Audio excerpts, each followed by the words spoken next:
there is a practical way of finding out.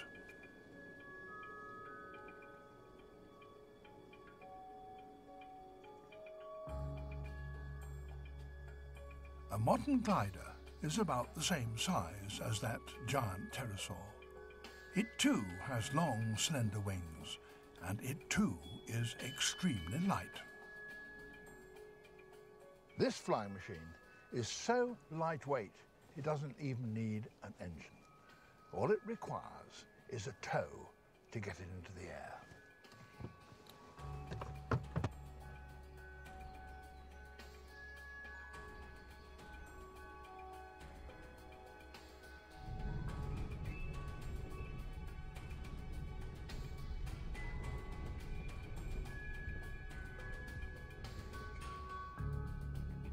This is the nearest I will ever get to experiencing the magic of Quetzalcoatlus in flight.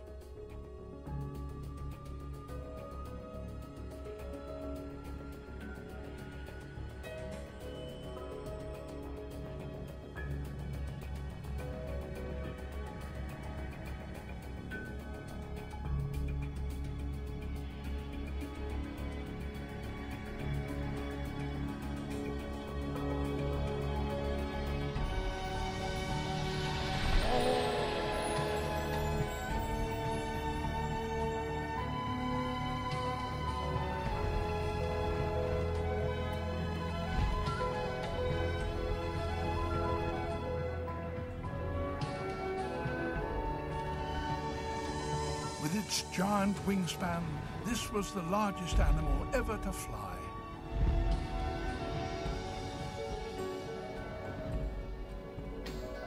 Quetzalcoatlus kept its wing beats to a minimum. It was a living glider.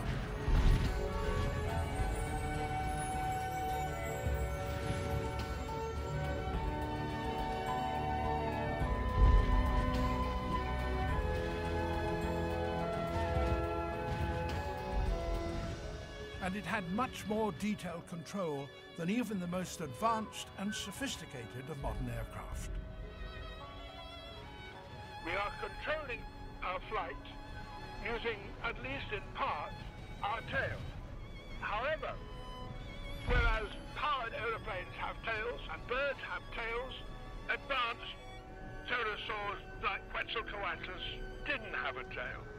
So steering must have been much more difficult and would have required very considerable brain power. But there was, people think, a payoff to that, because without a tail, Quetzalcoatlus was even more maneuverable than we are in this.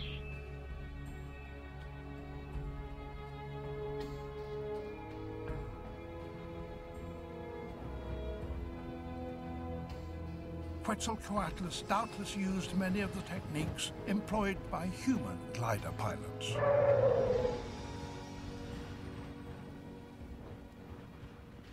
To maintain our height, we need to find a thermal. Those columns of warm air that rise from patches of the landscape that heat well in the sun, like patches of rock. You can tell where they are because white fluffy clouds form at the top of them. And there's one over there, and we're going to have to get to it if we're going to maintain our height.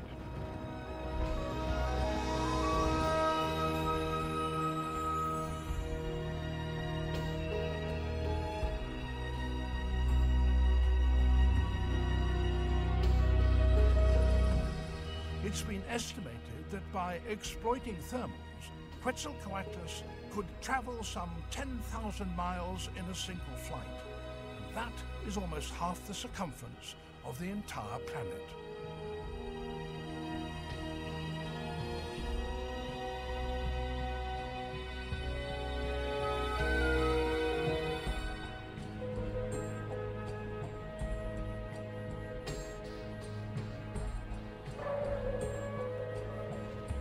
It might even be that, like some eagles today, these flying giants undertook long migratory journeys every year.